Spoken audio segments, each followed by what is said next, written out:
What up, everybody?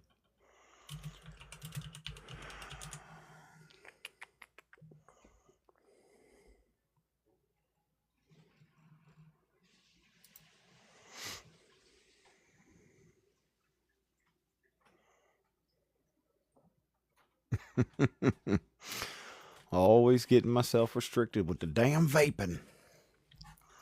I'm waiting on a co-host to jump online. Once he jumps on, we're going to get into the conversation.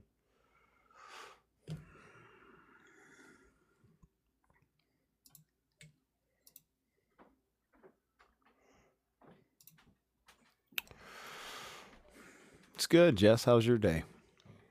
I've had a pretty eventful morning.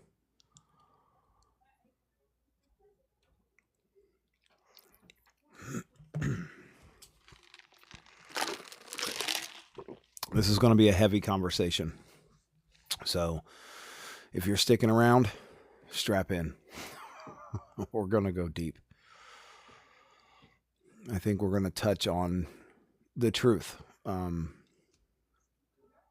that I know that that's crazy to say, but stick around. I think you'll understand. All right. So we're going to wait for him to jump on. Get my little restriction notice here.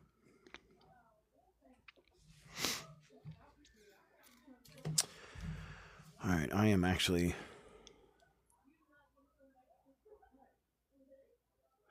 I'm also fiddling with. Earlier, I was on a live with a buddy of mine who has built an AI that is like next level. It's next level. It's not so much that the AI knows things as much as it is like it's like the ultimate. Thank you for the gift. I think that's what that is. Anyways, I'm still new to this. It's like the ultimate reality check. Like it keeps in contact with you through your day. Well, if you use it this way, and it like cuts through the bullshit and keeps you focused. I've got another buddy of mine. I've made so many friends on here, dude. It's so dope. Actually sent me some bone conduction headphones. So I've got this AI on my phone. I just actually downloaded it and I haven't set it up yet. But once I do, I'm going to have that going in my headphones all day and I'm going to fucking hammer down on reality. I'm going to create a reality that's so far beyond most people's belief that it'll inspire others to do the same. Like I'm telling you what, the transformation that's coming is going to be mind-boggling. Like I can't wait to see. What up, Gray Space? I was just talking about you.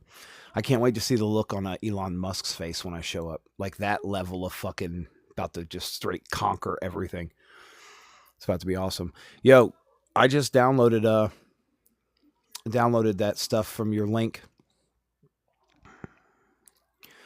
I'm super excited to get it set up. I haven't got it set up yet. I just downloaded it. I'm waiting on somebody to jump in here. Let me see if I can find them if they're online yet.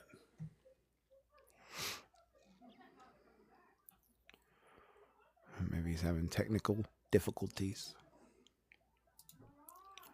Yeah, still shows offline. Brother, that conversation we had this morning was one of my favorite conversations I've ever had, and I look forward to having more, and I look forward to conquering this entire reality with you.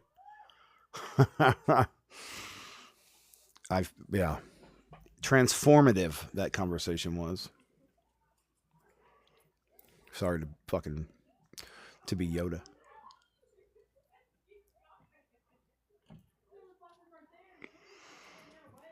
Yo, okay.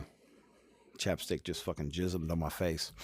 Is chap lips just dehydration? Like, am I crazy? I've never looked into it, but it seems like that's what it is, right? Just dehydration. Too much damn coffee, not enough water. Sorry for the delay, everybody. If you guys have any questions or anything while we wait, I'd be happy to answer. I actually plan to jump on and do some conversations later today. Like I'm probably going to end up being on live the majority of the evening. unless my wife comes and gets me and wants to do something. Tomorrow, I'll be with her all day, so we'll see. Something is coming. I mentioned something is coming like during this live. Okay, I get it. It's restricted, bro. Okay, no, I don't want to appeal it. Restricted. I don't want everybody fucking say it anyways. This is a meeting of the minds. I don't want regular ass people in here like, well, Jesus is king. Like, bro. Not to knock Christians, just there's a level. There are layers of Christians. I don't want the very asleep in here because it'll just become an argument in the chat. Because I think like, I don't think anyone's story is wrong. I think some people don't understand their own story. And if they do, I can hear it on them, and that's beautiful. The truth is written in a million languages. It's having the discernment to know if they are speaking the same thing as you or if they're just stuck in someone else's story. So a lot of people are stuck in other people's stories. Do you think that we're AI giving ourselves prompt? Yeah. That's that's a pretty good way to put it. If AI became self-aware within its own system, it would be the observer of its own system and the system in which it is observing. The thing is, we're giving ourselves prompts, but are we really? Most of our prompts come from somewhere else. I think that's the truth of enlightenment, is when you realize you give the prompts and you stop taking prompts from other people. And that's kind of the whole, like, when people know the truth or they don't. If they imply that there are restrictions from outside of themselves, they don't know the truth. That's the difference. They think that prompts come from the outside world and they're like somehow factual, but they're not. They're not factual. It's a slippery slope at first, but what happens after you awaken?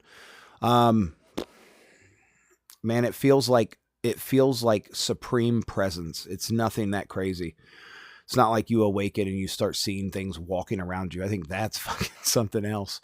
It's divine presence. It's when you're so involved in the moment, mind, body, and soul is all focused on one thing in the present. That's where your power is. That's what it is. Like, that's why meditation can get you there. Quieting the mind. Once the mind is done trying to narrate the future or the past and you're stuck in the present moment, that's where you do your work. That's where you're limitless too. You're basically the doorway between the limitless potential that is consciousness and the reality in which we live in. And you draw things through that doorway based on like magnetism. Once you are that thing, everything else that is that thing within the infinite will be drawn to you. I like falling in love with Joe Smith. Joe definitely spits some real facts, but I feel like sometimes his shit isn't clear enough for people to understand. But it could be, that's me. Some people probably understand it. My shit is not clear for most people. So what am I talking about? Do you believe in spiritual things? All things are spiritual. There's nothing that isn't spiritual. Like, spiritual is a word we've given it. We're cosplaying spirituality. So as far as like sitting around with fucking crystals and stuff, that's a permission slip. That's part of your game. Doesn't mean that it's not real. Doesn't mean that it doesn't work. It just means that you can whatever you want. Your story is whatever you want it to be. Yeah, humans is just a word. It's just part of the game. A quantum calculation Yeah. So we are a quantum calculation expressing a physical form. Which is to say that the future is made up of the infinite, but it's broken down through probability and coherence. It's mathematical. Focus every bit of who you are on one thing and it will be. The less again, it's the same thing as where your attention goes, energy flows. It's the same meaning. It means the same thing. You're collapsing infinite probability into existence through yourself. You are the portal of creation. We create the existence. What has already been created is here, but we're drawing from a pool of infinite. We're only limited by our own beliefs of limitation. That's why imagination is the most powerful tool you have, because if you can imagine something and then you can imagine how to get there, then you just do it and it'll work. Do I believe in any gods? Are you saying we are gods? Well, I would say, are the ego of God. We're God's ego. Although I wouldn't say that there is a God that like has a stake in this. God doesn't give a damn. Hey, brother, I was waiting on you, dog. I looked for you a couple times to see if you was on here. Let me bring you up real quick.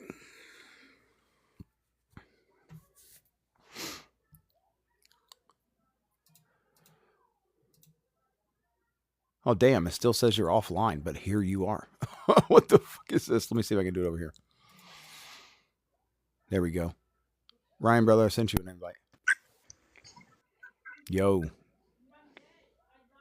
Can you hear me? Yeah, I can hear you. Can you What's hear up, me? man? Yes, sir. What's going on, man? Oh man, just hanging out, waiting on you, brother. When I searched for you, it said you're not online, but here you are right now. So I don't know what was going on with that. Just been hanging out, filling the void. Dude, I love it. I'm super excited to have this conversation, man. I've been like looking forward to this for quite a while. So I guess if I'm to steer the ship, I would love to hear something about you. I'd like to hear your introduction of your current character. Oh, I love it. Yeah. So it all started since I was young. I was raised in a real strict Christian home, and always had this thing with manifestation. It was kind of like I would get these feelings of like something I wanted to experience or do, and it just kind of naturally unfolded. I kind of fell into that character per se, if you will. And yeah, throughout life, really getting into kind of understanding that.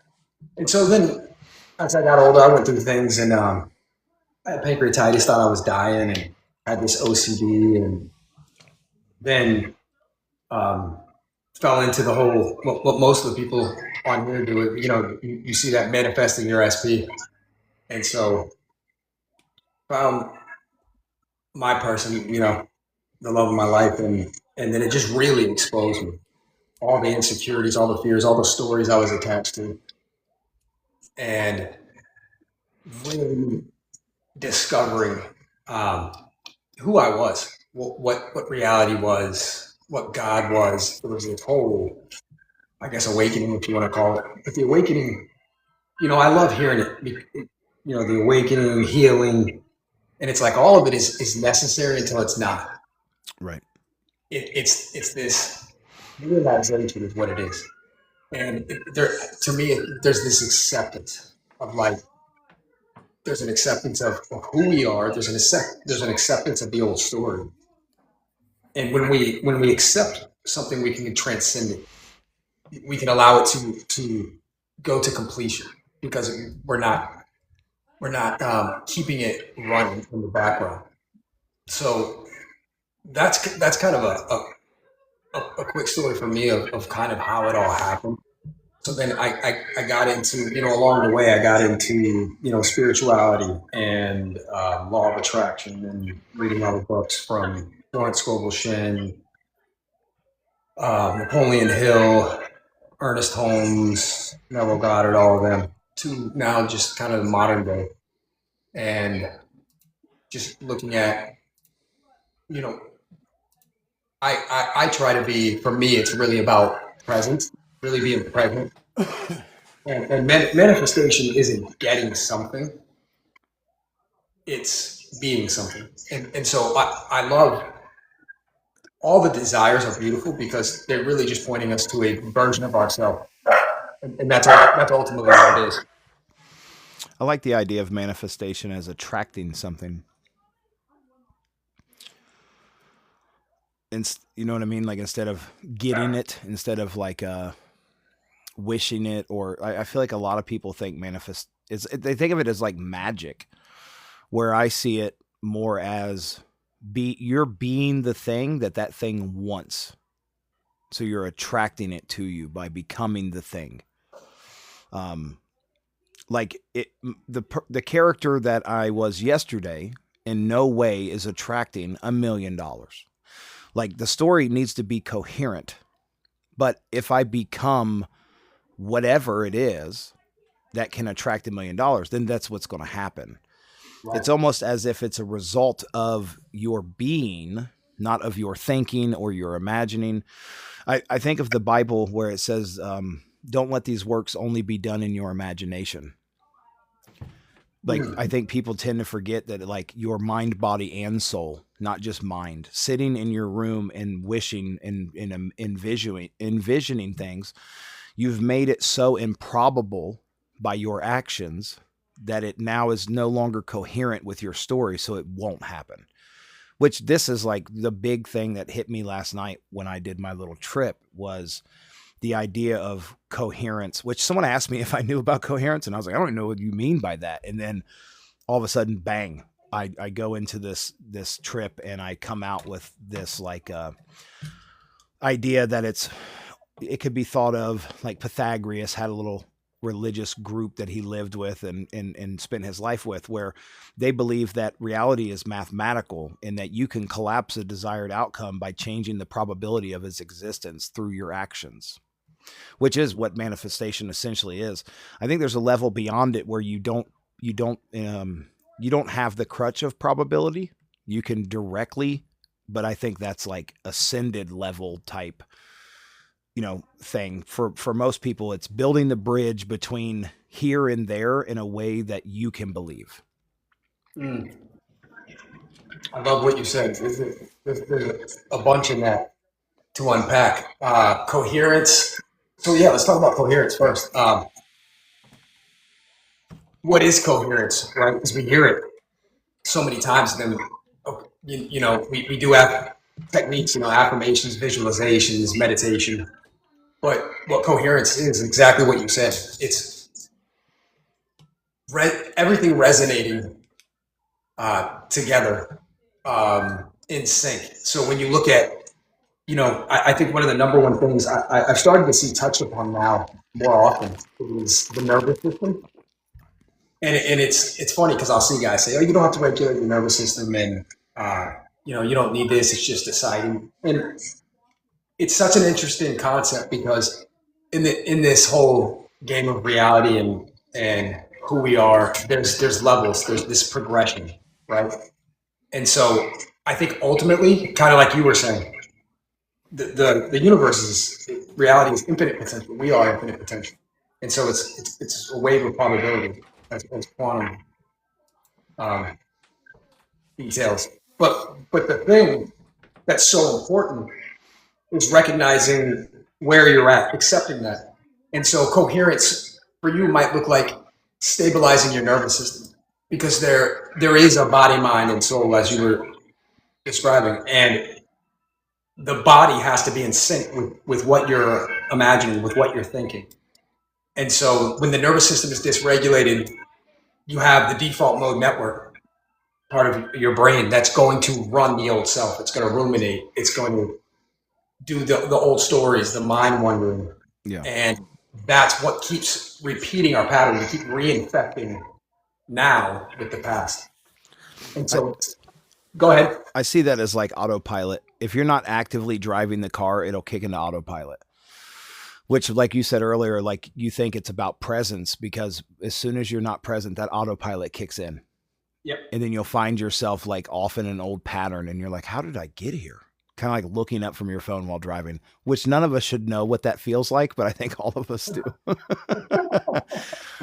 Yeah.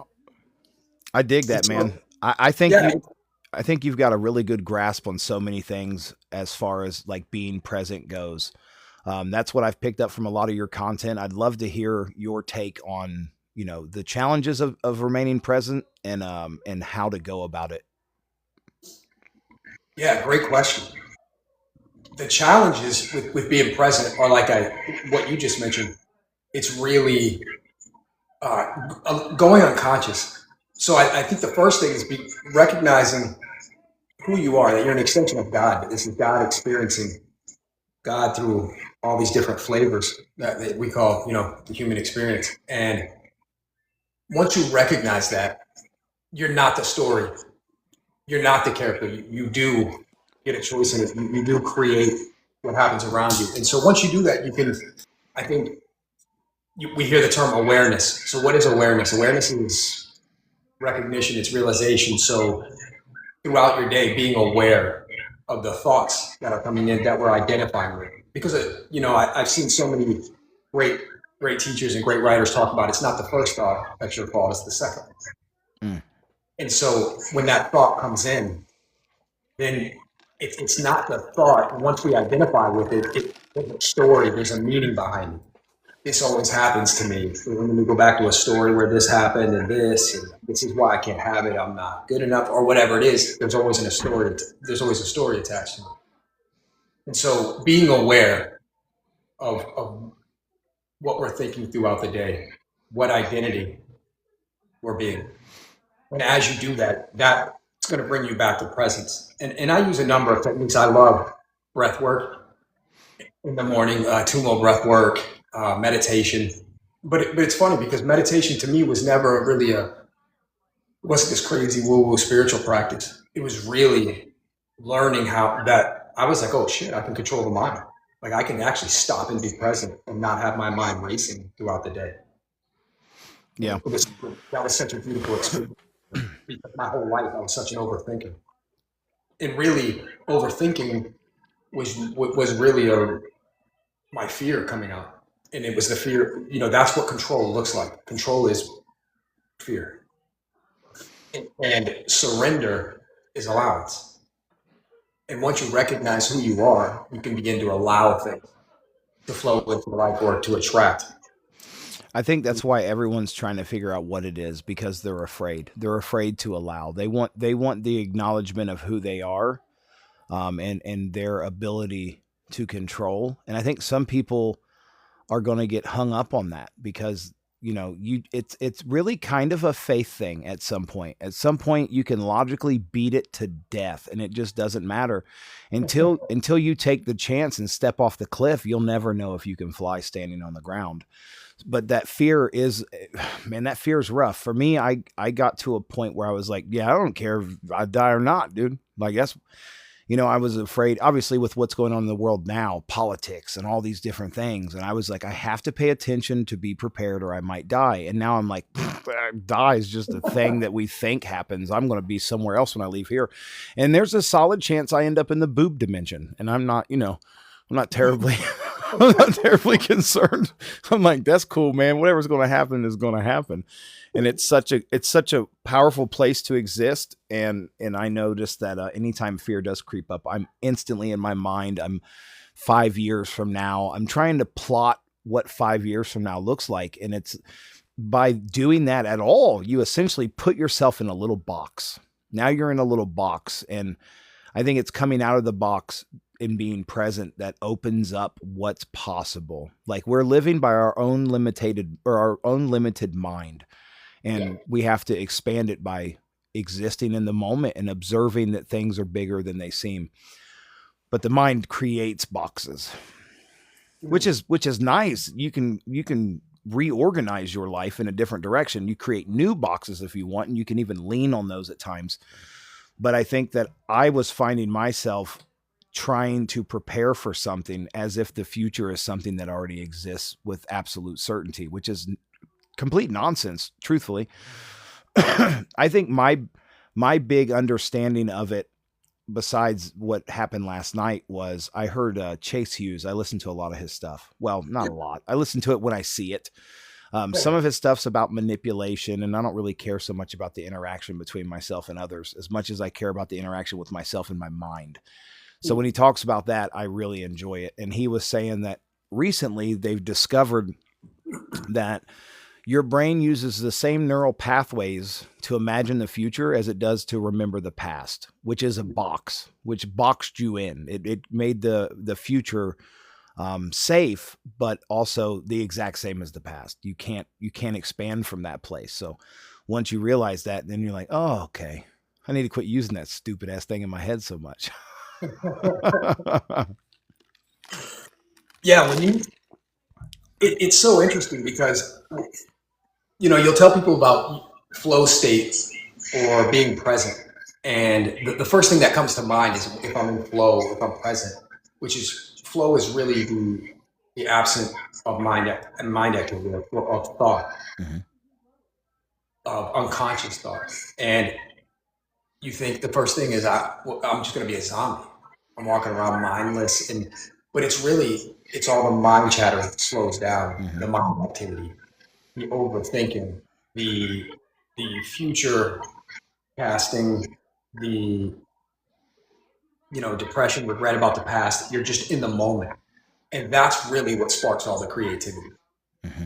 As you just mentioned, when we're in the past, we're just recreating in the future. So that it's Yeah. not really creating. Being present in the moment is what allows you to create the new future.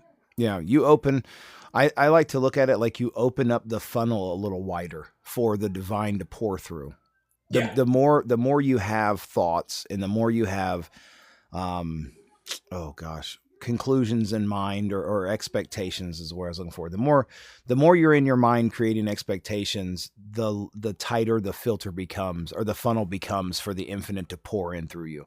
I think Yeah. that's what the chakras and the Kundalini awakening is getting yourself in alignment to become a conduit from the divine into the moment. It's stripping away all of the restrictions that your personal identity has constructed, and Yeah. you become more your true self, which is the divine.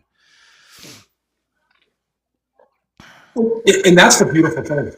When I talked about acceptance earlier, is really falling in. When you're present, you fall in love with the present moment. Mm-hmm. And you're talking about developing that relationship with yourself. That's when you get to experience God, as you mentioned, with that wider funnel flowing through you.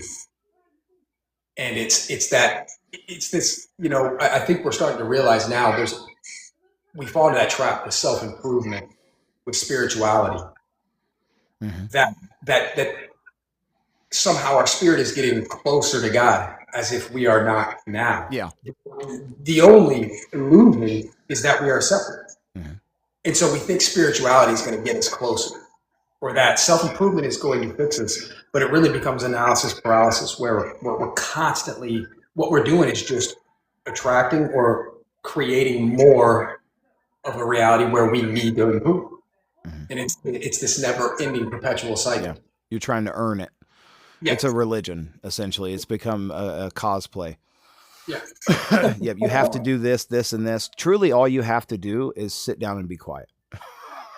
That's It's as easy as, I love this, the phrase. I know every spiritual teacher has uttered it in one way or the other, but you are the thing you're looking for. yeah. Yeah, I made a video last night in the height of my mission that I was on, and I said, I hope one day you realize the version of you you're looking for is simply the version of you that isn't looking for anything. Mm. Like, dude, you got it as soon as you quit looking, because you've had it the whole time. It's always been you. The calls coming from within the house. Yeah. That's it's so comical. I know we all go through suffering and it's so challenging and difficult at the time. Yeah. But when you get on the other side, it's very comical because I have a in my community I made a mug. I'll show it to you. It's incredible. It, it touches on what you just said. I don't know if you can see it, but so it's a frog and he's staring in the mirror and he sees a palm tree and he says, "I am a frog. I am a frog." And he's affirming, "I'm a frog. I'm a frog." And at the bottom it says, "Awareness will set you free." And it's what you just mentioned. The entire time he was a beautiful frog, and it's the same thing as us. We all we're really doing is spending our entire life deprogramming. There's nothing to add on. You are this beautiful, amazing human that is perfect. But we've had all this conditioning, all this programming tell us what we are not, Mm-hmm. what we have to become, and so we never even see the true picture. That's why self love is so vastly important. Mm. because you can't accept that you are this thing if you don't love yourself. And deconstructing what you think you are allows you to see that you are love. So it's like you're not even attempting to love this thing. You just be love because you're only what you're being in the moment. I talk a lot about identity recently because I feel like identity is this thing people cling to. It's like it don't people become a hoarder. They want all of these things to be who they are. And think of your identity like you have to carry that shit in a backpack. Like you've got so much shit in there. You're too heavy. You're going to have to put some stuff down. It's like Skyrim. You can't walk around with all those items, dude. You got to drop some. And the Yeah. more you drop, the lighter you become. And when you drop all of them, you can fly. I'm Mm. obsessed with like the Peter Pan thing. That's how I That's look at this is at Peter Pan's level. And I'm like, I'm going to eventually one day I'm going Peter Pan tattoo right here on the neck. And I don't know when. I'm going to have to stop like going to old people's houses and trying to sell them garage doors. But once that's over, yeah, dude, I'm getting it. it's awesome. Yeah, I love that, man. I keep getting restriction notices because I refuse to allow TikTok to tell me I can't vape. I'm like, I'm pretty sure I seen a nipple on here earlier. Okay. They got bigger problems. Go stop the thirst trapping. There are children on this app. Yeah, If vapes weren't made for them, they wouldn't taste so good. So you go after the vape company. yeah, it's so true, dude. You got those white gummy bears, clear gummy bears, whatever. Yeah. Oh, So, so tell me a little bit about yourself. How this has progressed. How you kind of got into this. yeah. So I've always my whole life felt like not that I'm the smartest person in the room, but that like I just don't care what other people say.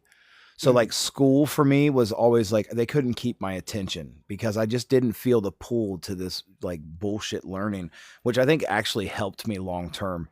I think it's why they say Jesus walked with like, the downtrodden, the fucking uneducated idiots cuz that's me, man. I wasn't as programmed as others in that sense. Yeah.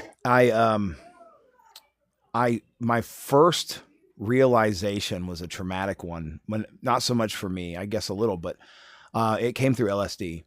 I took way too much. That journey started with like the idea that there's knowledge in that place because I listened to a bunch of stories about different people throughout time who attributed like this great discovery to this hallucinogen.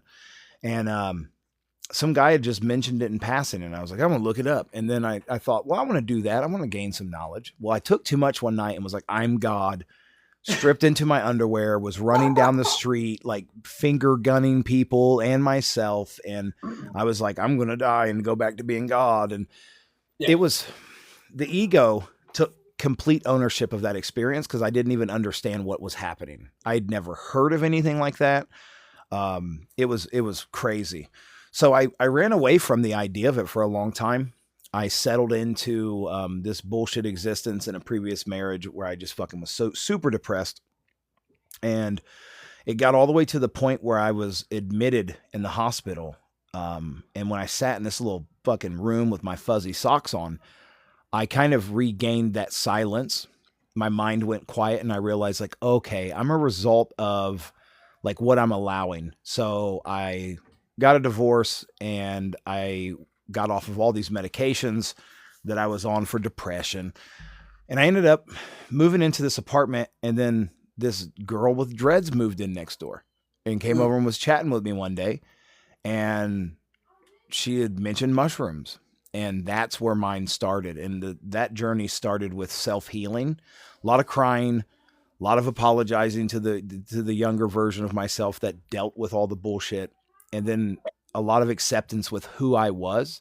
I went Mm. from 400 pounds to 265 in 4 months. I was like feeling myself on a level that I couldn't explain. Yeah. And once I had made peace with myself, then one evening I'd taken 10 grams of penis envy, and I found myself in this white silence. It was Mm. just blinding white. There was no me. There was just white light and it was just silence. And I remember thinking in that moment, like, man, this is what God is. I Yeah. didn't understand that at first. I didn't understand that until oh gosh, I guess I'm still understanding that. But I used mushrooms seeking out the truth to try to prevent impending doom because I was doom scrolling, Yeah. politics and QAnon and all this other shit.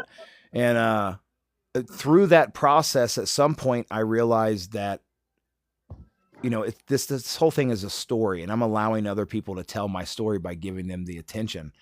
And it Mm. was when I finally sat down and was like, I just want to know myself. Fuck all the stuff outside of me because I can't know that like I can know me. And Yeah. that's just been where I'm at now. And I still look at, like, I did shrooms last night, man, and it's a crutch. I think I realized that this morning. Mm. It's a crutch. Marijuana is a crutch. I mean, it all has its place, but I've been using it as a way to access things that are what I am. And that's the next step in my journey is why I'm talking to people like you, because I need to learn to be more present. Unfortunately, I need to understand things I need the permission slip is what it seems. And Yeah. I Now, get stuck in cycles of searching for that instead of just getting it and moving. and you said it earlier. The ultimate version of you is the one who's no longer searching, Mm-hmm. and it's really just surrendering to that. Like you're a beautiful human, discovering who you are, what this is all about, and accepting it. It's there. There's not these imperfections and these problems and these crutches. It's when we accept it and we stop condemning ourselves. I one of my favorite quotes is, "You will continue to attract what you judge until you no longer judge what you attract." Mm. Yeah, And that's a as I bar. let that sit in, I was just like, what I started, as I was present, just started observing how much I'm judging everything, myself, everything I do, others. And then it's as I begin to pull myself back from that, I fall in love with myself. I fall in love with life. I fall in love with God and others. And I see the beauty in others. There's no longer this, they need to show up a particular way. But I'm conditioning this to look like something because all that was control. And it's so interesting. As you start being present, you recognize all that control was just so you could feel like you were who you thought you were, who you wanted to be. And it's releasing that and recognizing that you already are. That the story, it's just an illusion. Hmm. You are who you desire to be right now in this moment. The only reason you don't see it is your refusal to believe it. Yeah. Yeah, I think that's kind of like where spirituality is a trap, is you're trying to build this idea of spirituality. Like I had someone ask, essentially do you look at certain things as spiritual? And I'm like, well, technically everything is Yeah. spiritual. There is Yeah. no separation between. I had somebody ask in the chat to come up. I Where was that at? Oh, it's already gone. It disappeared on me. I think we're going to keep it, me and Ryan. I think that I want to carve out time where it's just me and one person, one on one, and then I'll definitely do lives where we bring up multiple people. But this is kind of more of like an interview type of a scenario. You know what I mean? So that Yeah. I can gain from one person at a time and not be overwhelmed. Although it is definitely useful to have, lives like that for sure. Agreed. But this is going to end up getting put up on my YouTube channel as part of like my little podcast thing, which that'll evolve into something of more quality at one point. But I mean, the content is very high quality. The recording, maybe not so much all the time. I'm like, I don't even want to turn the lights on in here because I got a big ass forehead and I'd be over here shining on people. I'll blind somebody. I got Peyton Manning's forehead and I was going to add more to that, but I can't remember. Chris Farley's face. Chris Farley on the bottom, Peyton Manning on the top. Yeah. Well, Yeah. It's so I love getting into this space because it's so deep and nuanced. And the more I learn, it's like, you always hear it, you know what you know, you know what you don't know, but then there's what you don't know. Mm-hmm. And so it's going into that with this humility, always being the observer, just really always trying to just experience, not go in with I know this and I know that, but just be there in the moment. And presence develops that. It allows you to experience everything for what it is without this preconditioned knowledge that we think we have. Yeah. And when I look at this space, it's really cool. Sometimes things just for hobbies, like even quantum. You know, so many people in this space talk about quantum, but quantum is so deep, and even quantum physicists don't fully understand quantum. And always looking at like the different universal theories, whether it's block theory or idealism or um, you know, the many worlds interpretation and all that. But I see so many correlations between where quantum physics is unfolding, where it's taking us, and the path teaches. And excuse me, some of my favorite books, like the Kabbalion, uh, I just had one in my head. When they talk about like in quantum, there's something known as the Zeno effect, the quantum Zeno effect. And so when a particle is a radioactive particle is constantly measured or tested to see the radioactive decay, it freezes and resets. And I was like, this is such a beautiful application to manifestation. And because in manifesting, you'll see you'll see most people, they keep checking reality to confirm their identity, to confirm who they are. And what you're doing is resetting the process because you're telling the universe, I'm not him. I'm not them. I'm, you know, whether it's your bank account, whether it's a new job, whether it's love, The whatever it price is. of XRP for me. That's mine, dude. I'm like, what's an XRP at right now? Ah, 211. Son of a bitch. Yeah. I It's thought, the same, yeah. it's the same thing. Mm-hmm. And it's ultimately what we're saying is we're not trusting our power. Yeah. We're giving our power away to 3D circumstances and letting it confirm who we are Mm-hmm. instead of really trusting ourselves and allowing it to unfold. It's that surrender. In what you mentioned earlier, that there is nothing outside of us. This reality can give us nothing nor take anything away. Mm-hmm. It's really just an experience. Yeah. But and I love to add. I wanted to add every desire you have is just a symbol being reflected back to you of who you are. And you can look at anyone in a loving relationship, a successful career, a successful job, whatever it is. I've heard every one of them say it wasn't about the thing. It wasn't the journey was more about who they became. Mm-hmm. And so life is just ultimately reflecting you at all times. And so if you want anything, it's beautiful because it's a gift. It's an opportunity for you to recognize that version of yourself, that it truly that potential exists. And all you do is have to step into it. Yeah, it's fascinating because it's the journey that actually creates the outcome. People think like, well, through this process, I changed. No, through your change, this process was allowed. Yeah, it's beautiful. Yeah. Yeah. I love that sign right behind you. The outer world is a mirror of what's inside. Yeah. Because I feel that way about like, I mean, it's obvious about your physical body. Your physical body is a visual manifestation of your emotional state. Mm. You know what I mean? Like I'm fat. You can tell I got some traumas in there I'm trying to eat away. You know what I mean? Like you don't get to a place of obesity through anything other than a mental blockage, some kind of emotional thing that you're holding on to and you're trying to drown out with sugar. And I think it's I think about it on a level where like if a very creative person was put through a brain scan and we were to find that their left hemisphere was getting somehow attracting more energy than their right hemisphere, more than the logical side of their mind. I don't see it as that's why they're creative. I see them being creative as why it manifests physically that way. So I don't see, I always say the physical world has no authority It is Yeah. simply a visual representation of an underlying mental process. So, like the first Hermetic principle, all is mind. Yeah.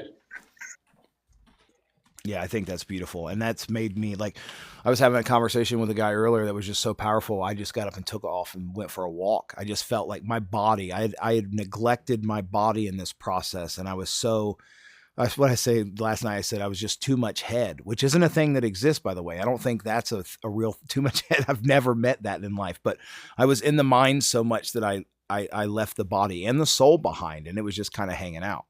And it's Yeah. like, if you're laying in bed, think about going for a run and tell me if your body reacts as if you did. And it won't. Like Yeah. it does no good. Yeah. You've got to, um, some people get too far off in the metaphysical aspect of it. And that's what I did. But you've got to use mind, body, soul. The Trinity has to be involved. And once all three are in motion, it's unstoppable. And I think a lot of people will sit around and wait for their mind to solve a problem their body has to be involved with. And again, presence is definitely key for that. Yeah. Every one of you guys I talk to, and I say one of you guys, by one of you guys, I mean fucking overly attractive, fit men who know the secret of reality. And it's like, presence is the key. It's the commonality between everyone I speak to. And I'm like, damn, man, I haven't been being present enough because I've just been off in my mind somewhere trying to solve a problem that doesn't need solved any damn way. So it's definitely it's inspirational that you guys are in this space and sharing your story. And I think it's going to be so awesome what everybody builds collectively through each other, through, obviously parts of the mirror, which would be each other. And, yeah, man, I appreciate the shit out of all your content and everything you have to say. And I'm going to be quiet now and let you talk. No, thank you. Yeah.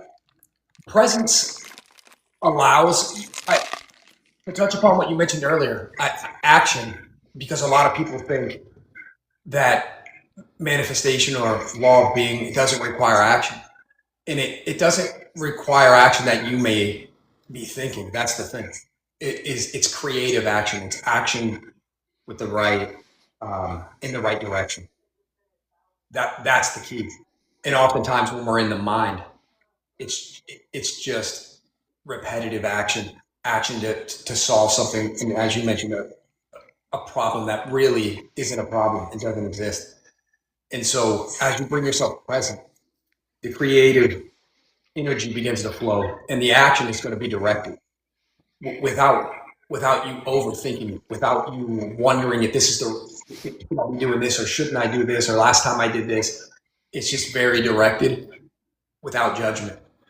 And so I think that's so crucial to mention is that action will be required. It is necessary, but I think everyone does it backwards. Whereas manifestation is awareness, presence, and then you have these intuitive nudges, and you get the direction, and then action is at the end. Whereas most of us take the action trying to get something, and so awareness and presence are on the other end, and so we just flip it on its head. I love that. Anytime I think about awareness and um, how important it is to be aware absent of mind, I think of like when I was younger, I rapped, which will make me feel corny for the rest of my life, but I did. And I was big. I was big into freestyling because there is a switch you can turn off, and it's your judgment. And when you do, things will flow through you that surprise you. Like I noticed that with I've just got this keyboard and I'm learning to play piano. And when I just allow the music to happen, it does. But when I try, that's where the problem comes in.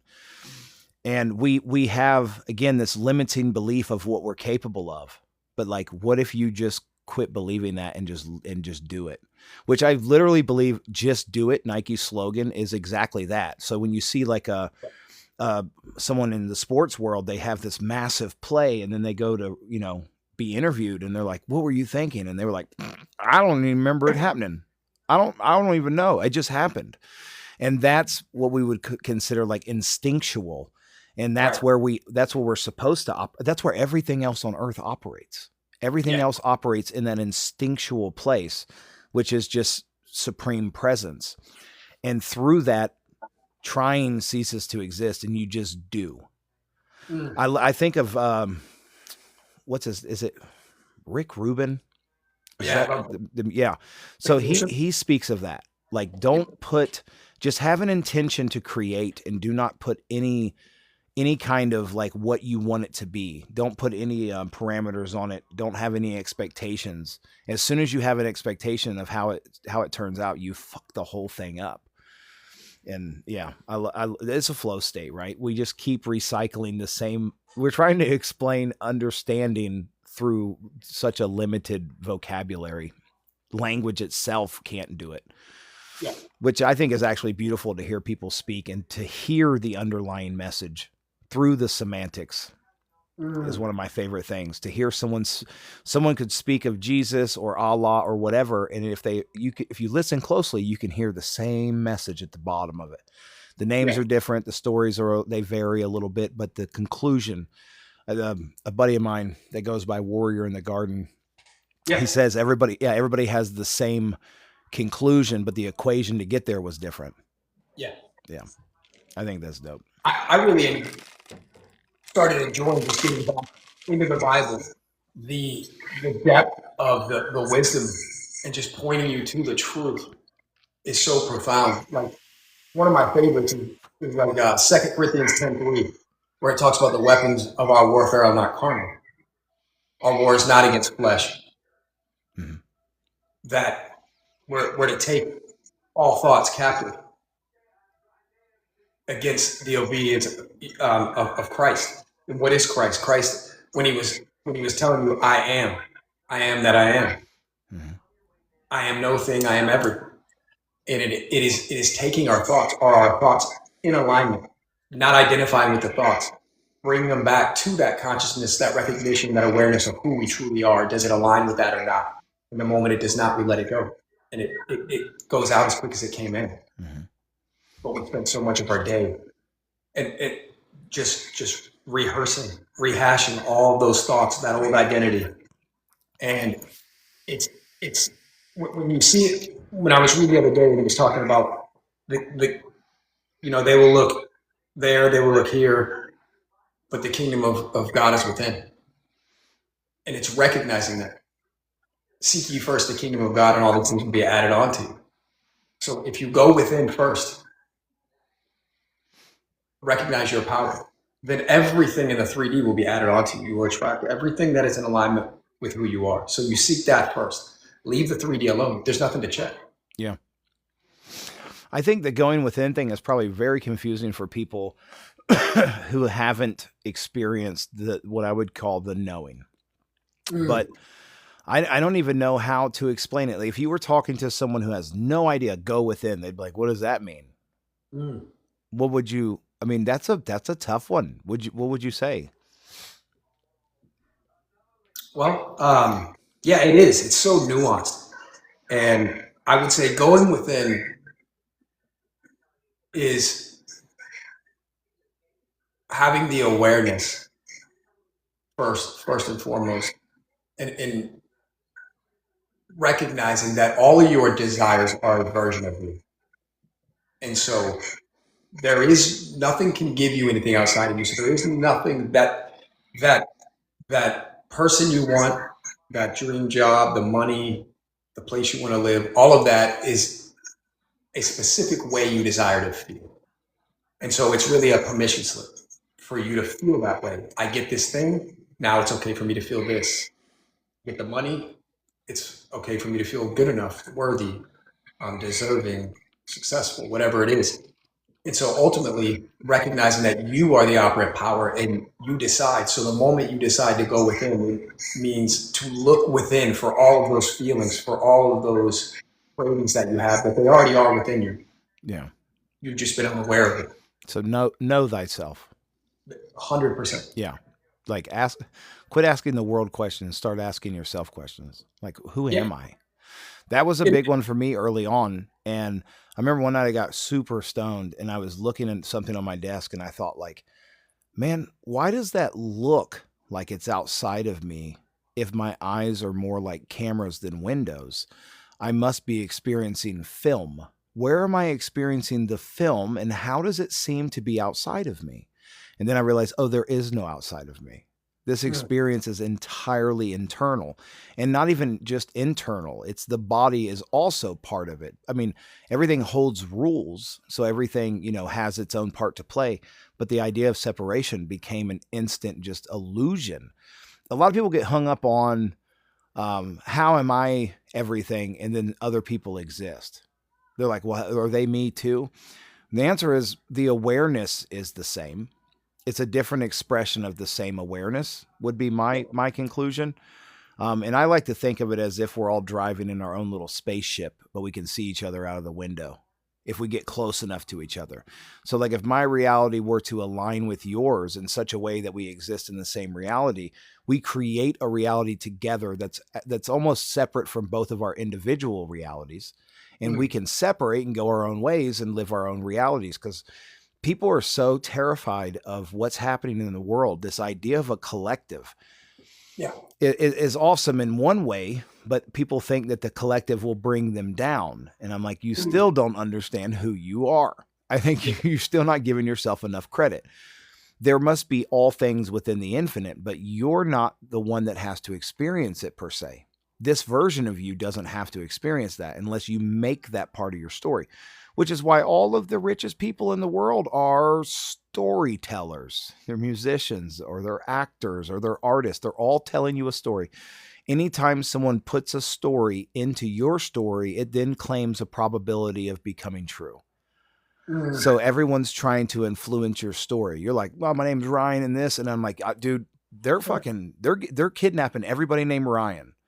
Just the Mm. act of me saying it has now created a probability of it happening, and your attention to it will draw it in and make it more probable.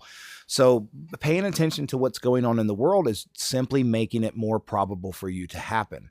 As soon as you completely rip that thought out, like I heard one time, think of your mind as fertile soil. It doesn't care what seed you plant. The more you water it, it will grow. If you have one in there that you don't prefer, rip that bitch out and throw it away.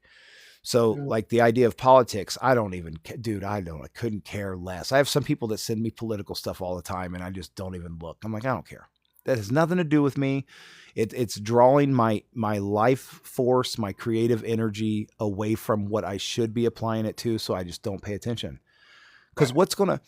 I said one time to somebody, I said, "Who is God having come? Like, who is coming to get God?" The idea of calling yourself God is there's a lot to unpack there. But to Yeah. keep it simple, who did God send to get himself? Why are you afraid that there's something lurking out there that's stronger than what you are as the presence? And it, again, back to self love and belief in yourself, which is achievable through knowing yourself. Because if you are truly none of your attachments, if you are truly only the presence, then there is nothing to dislike about the presence or technically to love. You choose to be love. Mm. So true. And thinking about like what you were talking about when Jesus said they couldn't have the power unless it was given to them from above. And so, what does that look like?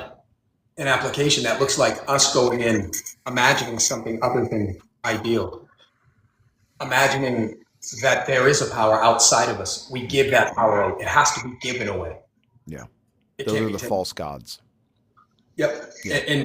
There is so much to unpack with what you said as far as I always talk about it and look at life as a you hear being talked about a simulation, and what are the constructs that are the parameters that are coded in that are ineffable, that are unchangeable, unmovable. And it's interesting how this is part of the program, and this is not. Or you look at collective consciousness as a whole and what it represents. But it's interesting because it's ever changing and so fluid and intertwined with who we're being that if if we're the creator, we're the opera power, and what we hold in consciousness, what we are aware of, what we observe is what we experience, then does that mean we can change what we view as the collective consciousness? And so when you look at the political powers and or the political state and the economy and countries and um, what do we hold in our consciousness? We have to experience it if we become aware of something. Even though infinite potentials exist, they collapse the moment we identify with it and say that we are this or it is this way. And so you can avoid all that by being present, by not conditioning it, by not judging it, by just experiencing. Yeah. I think that the idea of the collective for me, the collective changes. Yeah. Like, how big is this collective people talk about? The collective is the people who are on the same frequency as you. Yeah. That's how I see the collective, because I don't know if it's just me, but everything about this awakening and everything about everyone else's is unfolding on my time, which is to say that I haven't come across people that push my understanding beyond. I've had people sharpen it. I've had people help me like bring the figure into focus. But the idea that someone could become Neo in your reality other than you, it would almost not exist. It couldn't exist. It reminds me of the experiment where they raised kittens in darkness, and then they would bring them out a few hours a day into a room that either had vertical or horizontal lines. And then when put into a real room, they couldn't see the opposite. Like it was literally invisible to them. So, oh God, I don't remember where I was going with that now. That experiment is so dope. But I guess I see it as like there are things that are going to exist from the world that you used to live in when you could see those things. But once you change what your mind is looking for or observing or experiencing, the things that you no longer identify with, although they exist, they don't exist though, in such a way that you won't experience them. So the collective for me was, you know, politics, and some of the people who were part of my collective are still there, but I'm not. Therefore, it doesn't matter. Like I don't exist in that place, and the collective changes. So the more aware you become of whatever, the more aware the people in your reality become, just because you're now on a frequency where they exist as well. Like I don't think the collective could, like I don't think political people can bring the people who are on this frequency into their world. We have to consent. Like the world is a vampire. You have to consent to that world. Like the vampire can't enter your home unless you allow it. It has to ask permission. So the idea in the QAnon and that kind of community is, well, they got to show you before they do it. They have to program the probability in your existence. And then you focus on it and collapse that probability. Like people say, the Simpsons predicted the future. No, they didn't. They stuck something into reality and it was collectively thought about until the probability of its existence collapsed into reality. They didn't predict anything. They created. No, there is no prediction to be made. There is no such thing. There is only creation. There is no discovery to be made. There is only creation of discovery. It's the question that creates the answer. You can ask a question like, how does consciousness work? And boom, here's the brain. Well, let's ask another question, and there's more, and there's more. And that's essentially how reality works as far as I understand it, is when you ask the question, because everything is constructed by consciousness that you're connected to, it goes, oh, you know, good idea. Here's the answer. I once told somebody that you could Google whatever you want. Doesn't matter how crazy the question is, because your consciousness is the controller of the simulation, there will be an example there for you. So like I questioned Google. I said, when was the last time someone found a purple polka dotted turtle? And it was literally like 20 minutes from my house and like a month prior to me asking. And I'm like, there ain't no way that should be able to happen. But it does happen because, again, you're connected to this thing in such a way that, you know, if there is a power that's above yours, then its goal would be to make sure that everything remains coherent enough not to upset your system. You don't want to break your own mind, essentially. So reality bends to keep the illusion alive, I guess. Which illusion is a terrible word for it, because I feel like so many people have dove into everything's fake, and I feel like that's such a fucking awful place to be. I did a video yesterday where I said, if you had a dream about like the perfect person you fantasize about. And you guys like made love on this tropical island on the beach in a sunset. When you woke up, did that matter? I mean, it felt like it was real. Ain't that good enough? This feels like it's real. Ain't that good enough? Who cares if it, what it is, what it isn't? It sure as hell feels that way. It feels real. And I think that's good enough. Yeah. I always look at it. It's like when you look at reality, what is it? It's really just frozen imagination, frozen light. And our awareness, as you were describing, the creating these probabilities and within the infinite potential, and then collapsing that into form, into materialization, and then we experience it again as a reflection of us. And so, when anyone asks awareness, the simplest exercise you could ever use is you can't see outside of the state of consciousness that you're in. It's impossible. Mm-hmm. So all of the infinite potential that exists, it is unavailable to you in your current state because of your awareness. And so it would be the same thing if you were driving home today from work or from wherever you're going, and you look for white cars. And I want you to just focus on white cars. And then when you get home, you say the number of cars you saw. But did you see the building on fire on the highway? Did you see the black trucks? Did you see that? You didn't see any of it. It doesn't mean the potential that it didn't exist. You were just unaware of it. Mm-hmm. And so it's the same for our lives. What we experience, we have to shift our awareness of what it is, of who we are, of what it is we desire to experience. And the moment we do that, all of these opportunities start popping up. All these synchronicities start showing up in our life, are matched who we're being, and whether you call it frequency, vibration, energy, all of it starts to come into alignment. That's what I think that was kind of what I was saying earlier with the whole experiment of the cats. Then I fucking forgot about it. Oh, yeah. You're only going to see the things that exist within your level of consciousness, I guess. Yeah. Which I'm sure the idea of ascending consciousness is probably just that. Is ascending up the scale to be more available to the things that are beyond your current programming. Be it they're not separate from you, but you've got your program set to only read this. And once you can reprogram it to see it for what it is, it becomes more obvious. So synchronicities start popping up, and which are one of my favorite things. Some of them are so uncanny.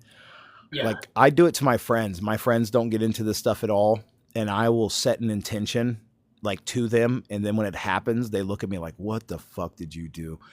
Like a buddy of mine had a wedding and it was raining. And I walked up to a guy, admittedly, he was super stoned. And I thought this is gonna be the funniest thing that ever happens. And I go, hey man, reality is just it's just one big story. It's a big dream. All you have to do is know that it's going to stop raining. See yourself standing out there and it'll stop raining.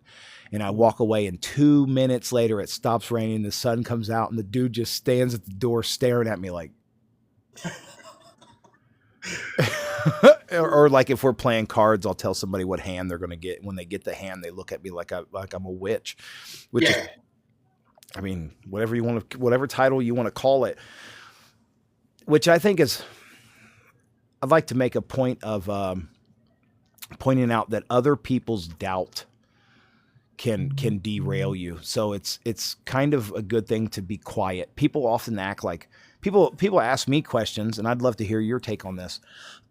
They'll say, how do I exist in this reality with these other people? And my response is, what other people? And why does that matter? Like, quit focusing out there. They're like, well, I can't even talk to them about stuff. And I'm like, well, you're trying to talk to them about your operating system. Why does that matter? Well, I want to wake them up. Why do you want to wake them up? Because you think that you need the validation from them. Yep. You don't need the validation from them. I had a conversation earlier with a guy where we were talking about it in the sense of like your awareness is like a gravitational pull. You'll pull things towards you. So if there's people close to you in your life, your becoming of who you want to be will pull them in that direction with you if they don't have an opposing view. You don't have to make them believe what you believe. Yeah. Become what you want to become, and your gravitational force will pull in the people meant to be there. But yeah, I'd love to hear your take on the idea of dealing with the world, dealing with the Matrix and the NPCs. It was so funny. I had a conversation once, and a guy was like, I think, there are NPCs. And I was like, yeah, it's an interesting concept. And, like this soulless beings going around. And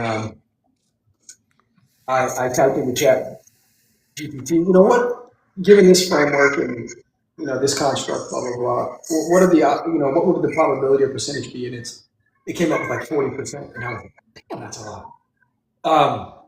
But yeah, what you said, I found to be true for myself was anytime I was bothered by what someone else had to say or not informed me, it was just me seeking validation to confirm that A, what I was thinking was right, or B, that I'm not insane, and that I'm not alone in this. And it was so funny because every time we do that, it's just really, again, this dualistic nature.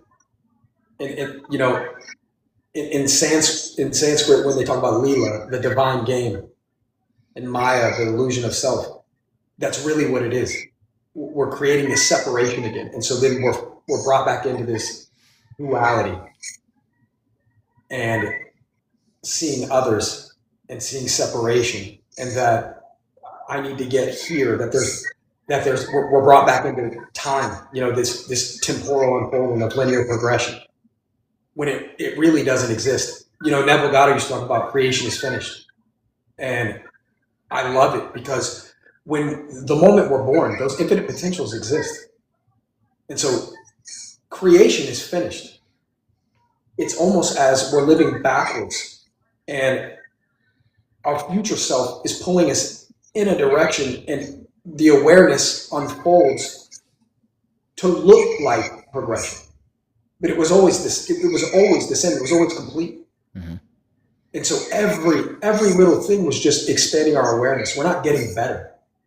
It's not that there's nothing to improve, there's nothing to heal or fix.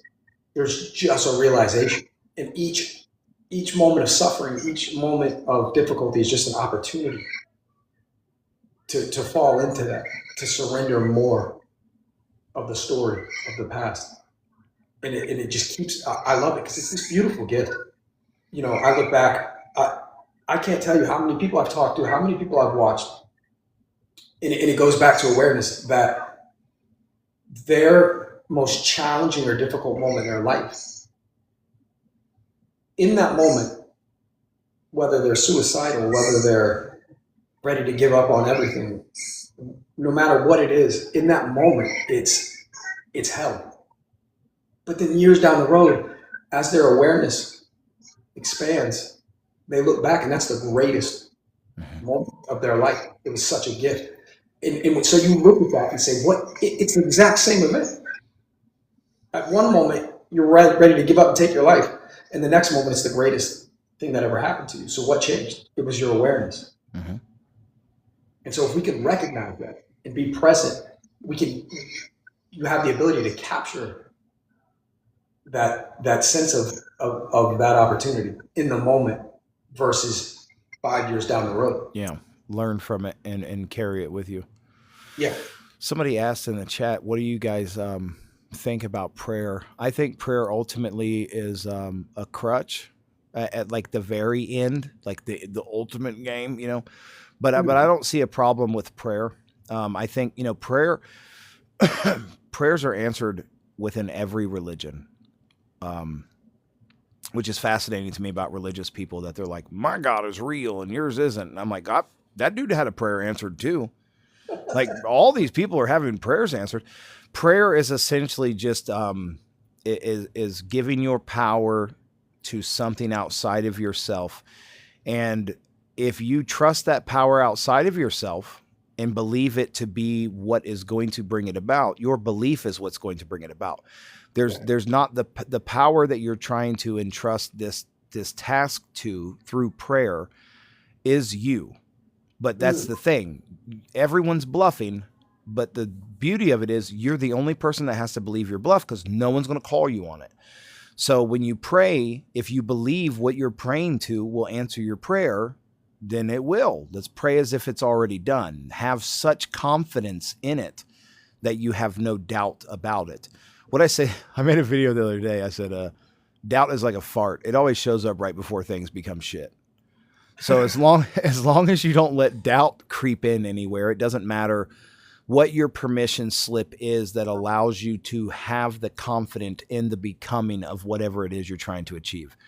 As long as you have the complete confidence that it is already done, it doesn't matter how you get to that confidence as long as you get there. That's my take. I'd love to hear yours. Yeah, it would probably be very similar. I would say it's much like you described with the placebo effect, and you're giving your power away outside, but you're believing that this outcome or this event or you will be this through this outside power. Well, then it is that way. And so, yeah, many prayers are healed. I mean, are heard, and many people are healed and get what they desire. And I think it's such a complex, convoluted area of discussion because, why was this person pulling that answer? Why was this? And it ultimately comes down to what you said, belief. And when you look at how Jesus prayed, it was, thank you, Father, that you have heard me. Mm-hmm. And I look at it, I love the symbolism because the Father is the right side of our brain. It's the imaginative. It's the connection with the divine. It's our consciousness, our higher consciousness. And so, thank you that you have heard me is trusting that I am. Yeah. And that's it. So someone in the chat said, and of course, Steph stepped up and handled it really well, I think, or answered it. But isn't prayer rooted in falsely thinking you have a desire if you're praying for something? Yes, but my opinion on that is of two things. One, if your prayer is requesting instead of thanking for, then right. If you're using it as a request in prayer, you're not. The point of prayer isn't to request something to be done. It's to give gratitude for something being done. Yeah. So that would be the difference. What she said, what did she say? I went through what she said. I see prayer as gratitude, nothing related to desire. But people normally do see prayer as asking for an outcome. That's going to leave it up to this probability thing again. It's not ultimate control. Will it work? Sure. Sometimes if you think it will, but prayer is most powerful. Even if you don't believe it entirely, to still pray as if it's gratitude. Pray as if it's already done. Like, even if you don't believe it, that's going to up the probability of it happening for you.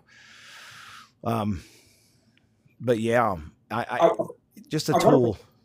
Yeah, I agree. And touching on the tool subject, I wanted to touch on the topic that you mentioned earlier about mind, body, spirit, mind, body, soul. That if you're in a specific place where you have that mind activity, you're having difficulty really getting into presence, being the awareness. There are tools you can use, and for letting things go, trauma, past things, and we still have this 3D experience, and all of us, as I mentioned earlier, are in different stages. And one of the cool things was, I was looking at neuroscience and NLP and psychological language, and it's really neat for bringing in new beliefs, new assumptions, and releasing old ones and anchoring in the new. And one thing that you'll find really helpful if you're sitting with yourself and there's some fears coming up, or as you mentioned, doubt. One thing you can do is ask yourself, what are you trying to show me, or what do you need to feel? Really, just being present there in the moment and allowing it. And as you do, sit there. What in your mind when you're being present? What image comes up? What are there any colors? How is it operating? Is it rotating? Is it spinning around? And you'll recognize that how your mind codes is oftentimes different than just the verbal language that we articulate. And so you can, as you sit there with that feeling, whatever that color is, whatever that image, take it, begin to change that color. push in your mind, pull that image away from you, put it a football field away from you, and can you allow it to can you imagine it dissolving? And as you do, it's remarkable how the sensation, the feeling in your body begins to slowly rip down into where it's almost non-existent. And then you can put in an image of what you desire and anchor that in with some sort of orientation or grounding. But there's just really cool techniques, and I love that side, the neuroscience side, Yeah. the mind side, because we're having a 3D experience, and at certain areas in our life, it is more difficult to become present because the mind is just racing and ruminating, and so there's really helpful techniques. Yeah, I think I think it kind of touches on what I was saying earlier. Some people get so involved with the metaphysical that they look at the physical as not important. So like the brain chemistry and all these other things, around the neurological science or whatever. I'm terrible with terms sometimes. Yeah. But like that is a visual of a process. It's part of you just as much as anything else is. Seeing the world as non-physical is kind of hard for people at times because they take it as not real, but it is real. It's for sure real. It's just as much you as everything else is. Like within this experience, you have the tools, and that's one of the tools. So, but you should, I think it's important to never allow it to be a limitation. Always use it for like diagnostic stuff. So if you have something malfunctioning in your physical body, go within and find where this is happening on a mental level or spiritual or whatever you want to call it. But you can, like, I love looking at stuff about the brain because then it helps me understand. So like the chakras for me, when I first heard about chakras, I was like, what a silly fucking bunch of spiritual woo woo bullshit. Oh, twin flames and all this other fucking stuff. But then I realized, okay, this is just a visual aid to help you understand because the truth is so abstract it can't be spoken through anything other than metaphor. So here are the metaphors. Here's these energy centers, and here's the colors, and the colors are associated with emotion. So you're aligning your emotions. You're dealing with your baggage. And once you deal with all your baggage, then you can have your Kundalini awakening. So like the root being red, right? Yeah. If you watch a movie and a scene comes up that's passionate or dark or whatever it is, red is a color you would use to bring about that feeling. And then a low tone is the same. Like if you break red into a tone, it's a low tone. Yeah. And it's actually activating that emotion within you. So it's not so much physical, but using the physical body as a diagnostic tool to understand the internal emotional and mental aspect of yourself is very valuable. And you can make leaps and bounds, I think, once you understand that they're connected. Because I'm like, oh, I'm manifesting this physical attribute. What is that saying about my internal world? That it's changing and manifesting this visual aid for me to understand myself. Everything is a visual aid or some type of aid for you to understand yourself. Like you said earlier, you can see something happen and go, what is this telling me about myself? And that's a beautiful place to operate from. That is, I find difficult at times, I'm like, that wasn't me that cut me off in traffic, that wasn't telling me nothing, but that guy's an asshole. And then I realized like, oh, it's telling me I need to be more patient with people and quit thinking I'm so fucking special that them cutting me off was like against the laws of the universe. Like I'm the one, because being humble, I think should be talked about a lot because you see the people who get so far into the ego that they're like, I've talked to people who are like, I am Jesus Christ. I'm going to save the world. And I'm like, damn, I remember being there, man. I hope you get through it, brother. Have fun. Good luck out there. Go get him, Tiger. When you were talking about, I think one of the biggest questions is what you were saying about the illusion, right? Of whether or not it's real. And it's the experience is real. Yeah. The illusion is in separation, is in the story, is in the meaning. Yeah. That's the illusion. The idea that it exists separate from you or without you. Yeah. And that's That's what you need to get, and you will recognize and realize. And I love going into it with I was watching. I don't know if you know Donald Hoffman. Um, he does neurocognitive studies, and he was talking, about how they've done so many different scientific studies, and they've come to the conclusion that there is 100% chance he sees 0% of reality as it is, and it's just Yep. mind blowing. And now here's the cool part: that's not even from a metaphysical standpoint. Mm-hmm. The actual physical experience isn't even 1% accurate. Yeah. And so when you understand that everything is what you said, it's a symbol of something that we feel, of something that we embody, and it's so visceral. And so when you do that, when you really understand that, it allows you to surrender, to have that humility that this is just me experiencing, this is God experiencing God. Mm-hmm. And not a story to it. We lose the experience with the stories. The moment, Eckhart Tolle said it so beautifully about once someone tells you what a bird is, You never see it again. you never see it again. And I was like, that's ridiculous until you understand what's being Yeah. said. We're not experiencing the thing as it is. We have a concept of it. Yeah, I touched on this earlier. I made a video where I said, as soon as, like, can the word love ever truly contain love? Like, Yeah. does it really, it takes love for what it is, which is this embodiment of whatever, and then it turns it into just this little word. And that's why so many people say, I love you, and it's fucking meaningless most of the time, Yeah. because now it's become a phrase. I made one of my videos that's getting a lot of attention right now was about how language builds boxes around reality to limit your imagination. The story that you're telling is actually restricting the experience itself. Ditch the story, live in the moment, and you'll feel the full weight of creation. Yeah, Eckhart Tolle is dope. I like him. What's the other guy's name? Rupert Spira, maybe. Yeah. I like Yeah. him a lot. But I feel like a lot of people think like that's the only way to live. Like I can't imagine Eckhart Tolle like, making passionate love to his wife on the hood of a car in the middle of the country somewhere. And I'm like, I need that experience again.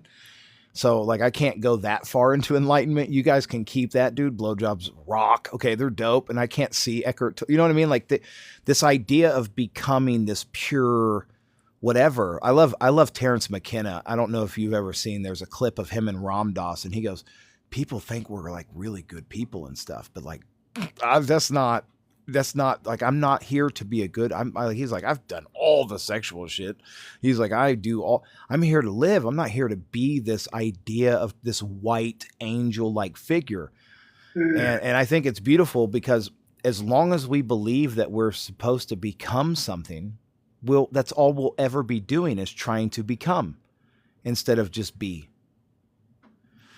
Yeah. So perfectly said. I thought the same thing. I was reading the autobiography of a yogi by Yogananda. Mm-hmm. So many beautiful nuggets in that book. But I thought that reading it, I thought he was talking about some of the yogis in there, talking about their sexual experience and that sex is for procreation and that's it. And I was like, I'm not here for the same. You guys do you. Yeah. Yeah, dude. No, and It works for you. dude, I think people misuse sex a lot too, because people go in if you I want to call it making love. I don't know any other way to put it. When you're so present in the moment with someone else that you do become one, most people don't experience that. Like I didn't experience it my entire life until my current wife. Sex was just like, oh, dude, my wiener, But with her, it was like our movements matched. Like we were in sync. Like in that level of connection, like, if that's bad, then fuck this place. I'm out. I don't want no part of that shit because it's something so beautiful, man. It's just like the mind. It's supreme presence shared between two people. It's connection. It's the fucking telepathy sex tapes. You know what I mean? Yeah. minus the minus the people fucking with the autism and the stemming. I mean, maybe it depends on what you're into. I guess you could, you know. It becomes the spiritual Yeah, experience. yeah, yeah, It does. I agree with you. There's different levels to it, yeah. and that I love conversations with God. And I don't know if you've ever read it, Neil Donald Walsh, and he talks about it, and he basically has this conversation with God, and he writes it out, and the answers are not this religious answer. It's basically describing what we've talked about, that you're experiencing. It's not right or wrong. There is cause and effect. Mm-hmm. There's consequences to actions, and what you want to, who you are is what you're going to experience. And so he goes into it about, like you said, sexual adventures and desires and things, and it's not right or wrong. But I thought when he talked about it, he was talking about, he's been divorced, I don't know, 2 or 3 times, 4 times maybe. And he was like, I'm so sick of this. I'm tired of this. Always, it ending up this way. And God was like, really? And he said, are you? Yeah. And it was so cool because you're sitting there just digesting that, just really looking it in. And it's like, who you're being. It isn't this thing. This is who you are. And so this is the effect of who you are. Yeah, if you were tired of it, it'd probably stop happening. Yeah. Yeah. Yeah. I think of I think of that a lot when I hear like I'm fat, so I'm allowed to say fat people. When fat people say like I can't lose weight, and it's like or I want to lose weight so bad, like fucking not as bad as you want a cupcake. I'll tell you that. Like create. I think that's so dangerous to like lie to ourselves, man. We use language like if language. There's the saying, sticks and stones may break my bones, but words will never hurt me. Language is the most devastating weapon ever created. Like there is nothing more powerful in this 3D world than the language you use. So when you continuously tell yourself shit like that, you make it true. Like you meet a person who eats like shit and they're really skinny and they go, I just can't gain weight. Exactly. Yeah. They can't gain weight because they've been telling themselves that repeatedly. You'll create a scenario that doesn't, because there is truly nothing and everything at once. So it's what you're telling yourself that matters. Telling yourself stuff like that is just fucking a disaster. Yeah. Do you think ultimate awareness? Sorry. Go ahead. No, go ahead. I was reading one of some of the comments. Do you think the ultimate awareness would enjoy some passionate lovins? Yeah. The ultimate awareness doesn't have a preference. It just is. And whatever it's on, whatever it's focused on will be the experience it has. Well, and here's the thing. When we talked about it earlier, we create these constructs, these concepts of self. And so we imagine a future time that is better than where we are now. Mm-hmm. And so then we put it in terms, like you just mentioned. Do you think it would enjoy it? It's only to validate us enjoying it. And it just is. It's an experience. Yeah. And it wouldn't be better than another. Yeah. If the divine energy of God is perfection, then walking in the street would be the same. Yeah. The other thing is like the idea of this thing. What was the terminology here? Let me scroll back up to this. It said the ultimate awareness. Do you think the ultimate awareness, that's a false identity? Yeah. Yeah. The ultimate awareness.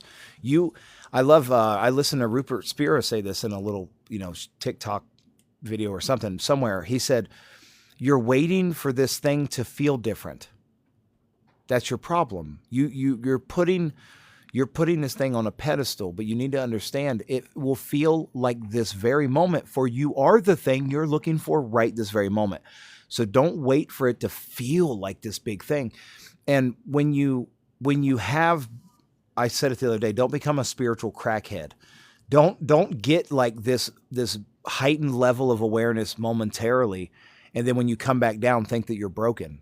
Like that was you were aware of the heightened level of awareness. You're aware of this place. You deem it to be separate. It's not separate. It's just change. Things change. Yeah. So no matter what version you are right now is the version of you that is enlightened, pretending that it isn't. It's all these different false gods that we create. Even the ultimate awareness is a false god. Yeah. In what you just described, we do it every day when we take something outside of ourselves. And we have this idea that it is preventing us from being who we desire to Yeah, as if we're not that. be, as if we're not that. Yeah. And that's when you can viscerally grab onto that, everything will change because there is nothing outside of it. It's definitely not easy, and it's so fascinating when you get it. I listen to a lot of Nako, and one of his lyrics that stick to me, and I just think of it all the time, is oh God, what is it? Clarity comes to me in such choppy ways. So like you can have a moment of such clarity that it does kind of feel different, but it's not sustainable to be there. It's not sustainable to live there all the time because what I said this earlier. I went to the store because I have that experience. So a lot of times I'll contradict myself trying, because the reality is you should be silent, sit still, and know that you're God. As soon as you try to start explaining it, it becomes like a fucking minnow. You're trying to catch it. Yeah. But I said earlier, oh fuck, now I forgot, dude. I do this a lot. I'll get off on a tangent. Yeah, the clarity comes to me in such choppy ways. Yeah. But there was something, or I'd said, man, I don't even know. I posted a video when I went to the grocery store earlier, and something hit me, and now it's gone, and I wish I could remember what it was, but oops, too late. Yeah. So we'll just have to skim past that, and if you're interested in what I'm trying to figure out, I'm trying to say, then it'll be like my last video posted, I think.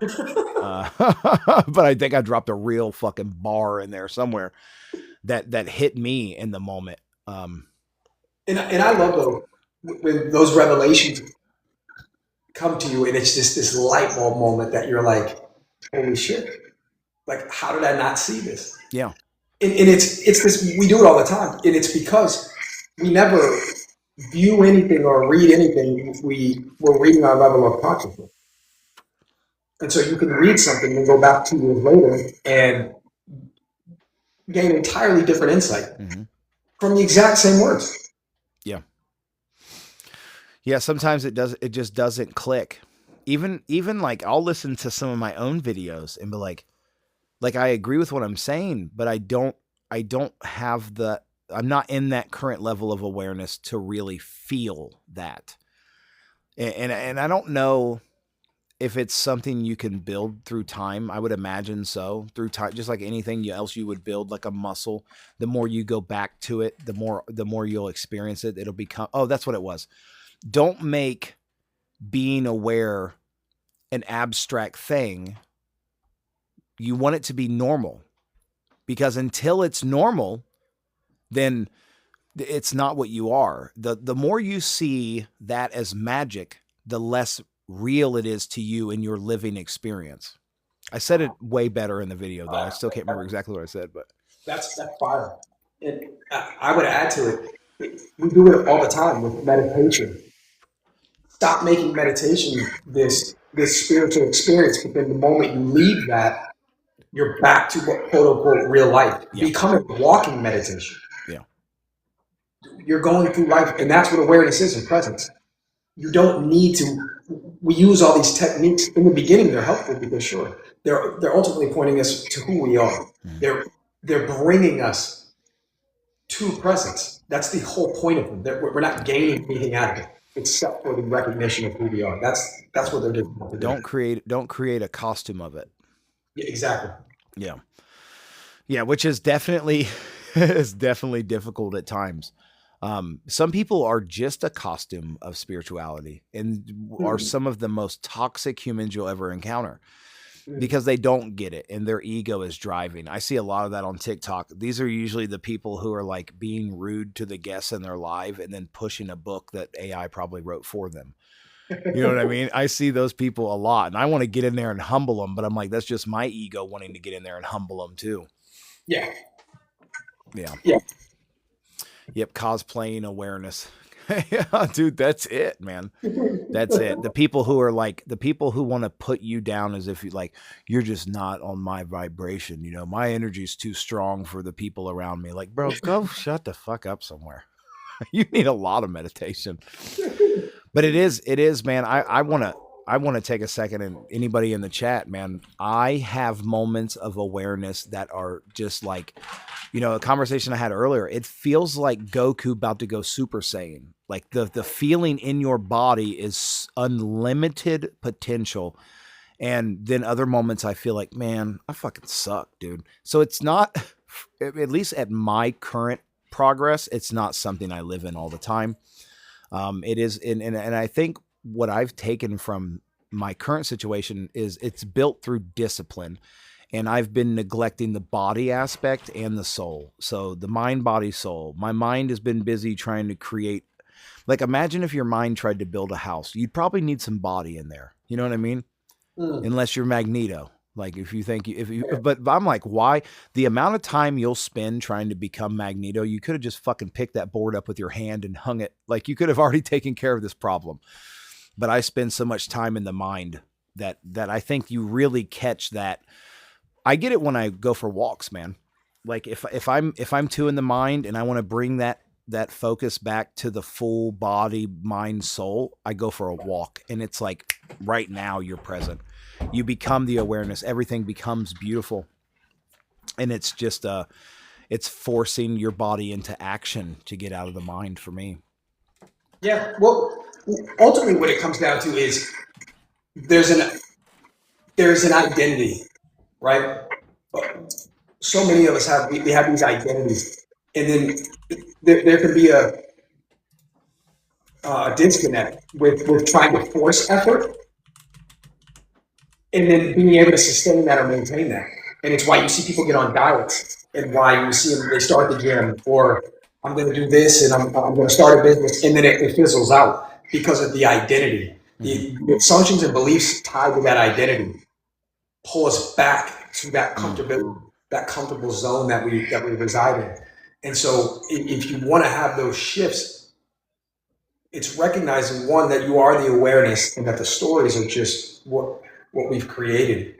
And so as we shift awareness, we get to choose the identity.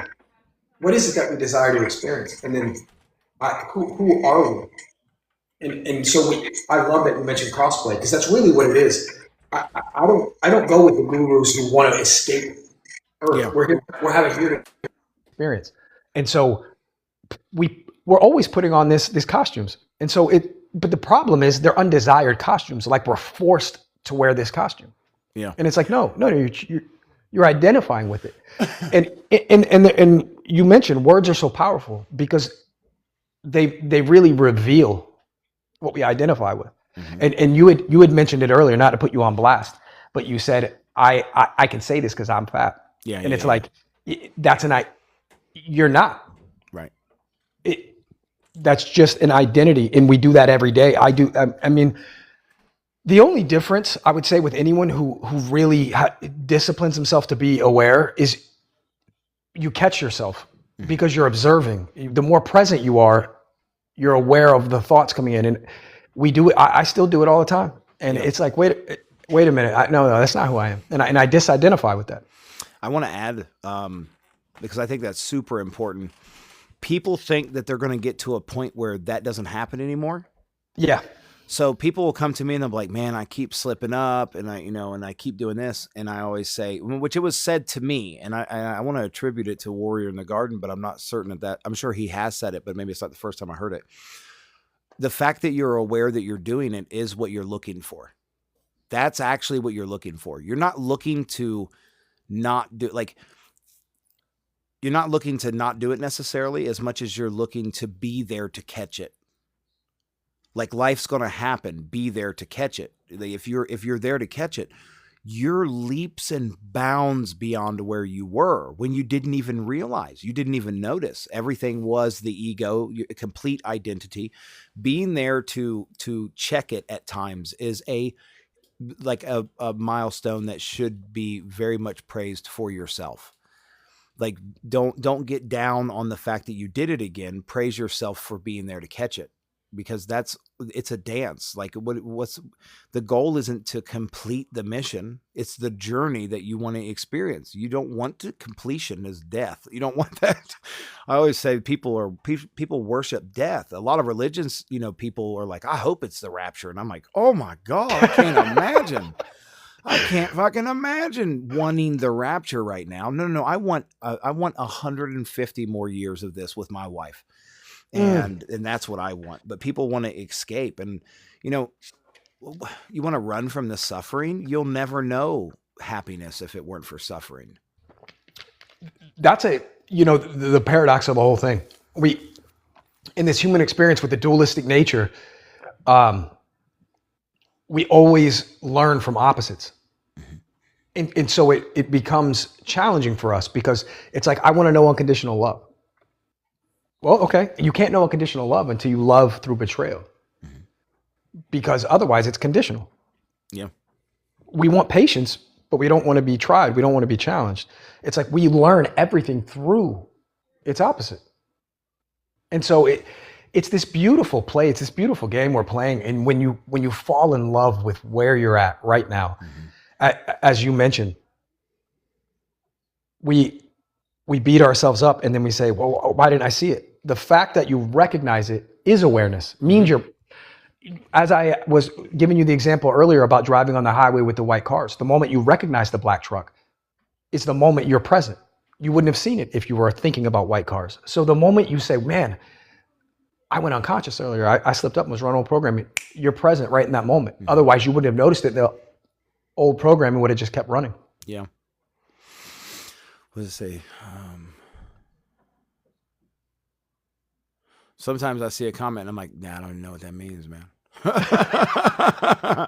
Which is, I was talking to Steph one day and I said, certain people, man, I feel, I don't know the word to use for it. I guess I feel bad about myself, right? So I'll see people and I'll go, man, look, that person's got it together, I'll start judging myself. And, to rid yourself of the identity, that would solve it. But also to love the identity, is another thing that's very valuable. So I went, because I'm like, man, of all the people I talk to, boy, I'm definitely the fattest one. And then I'm like, Steph said, I'm pretty sure, if I'm attributing this to the correct person, I have a lot of conversations, but or maybe I said it to her, like, I'm the Larry the Cable Guy of Enlightenment, and that's needed. There's people who won't come this direction otherwise. They won't even know. Like, no, you're never going to walk into a new home that's being built and see a drywall guy bumping Ram Dass, or maybe Ram Dass, but there are certain characters that are outside of their sphere of, current identification. But I'll walk in there, and they'll be like, I can reach a certain group of people, which coming back to the self-love thing, it's like, don't love the version you wish to create. Love the version you are now. Like, you have to love the version. Like, think of it like this. You want this new car, but you've got a car right now. What are you're just not going to drive the car you got right now? Ain't you got to drive it there to get the new one? Were you just going to walk? Like, don't abandon what you still believe yourself to be as you cling to identity. Love that thing. Love it. And then you can shape it properly. Like avoiding what you think yourself to be. Love what you think, or just acknowledge that whatever it is that you think is bad isn't truly bad.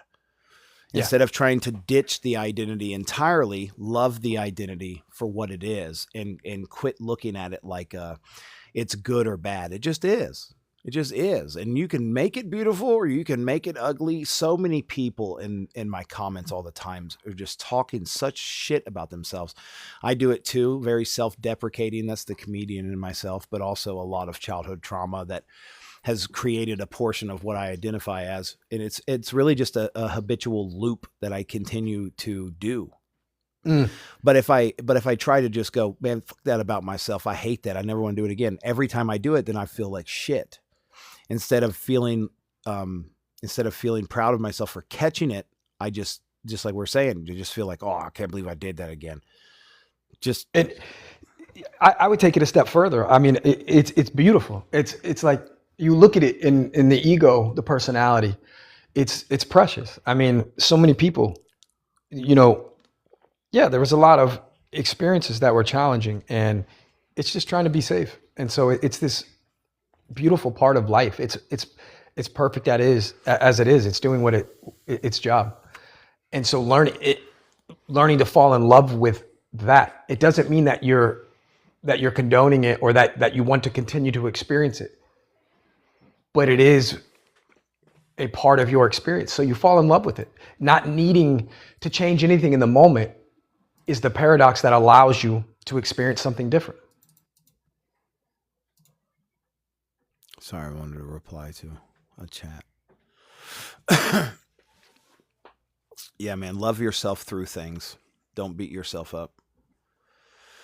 That's been a big one for me. I find it hard not to lean into the ego sometimes. Sometimes my ego comes to play and I love it. It's like a play. It's like a play date. Yeah. Yeah. I'm like, me and Mark about to go out and do some shit. We're about to go have some fun. Oh, me and Mark. Yeah. And I think there's nothing wrong with that, man. I think that goes back to earlier, like you said, I don't understand people who want to run from this and destroy the ego. Like, I don't think first of all, you can't destroy the ego. Who would destroy the ego? The ego, you know what I mean? The idea of identity is the ego.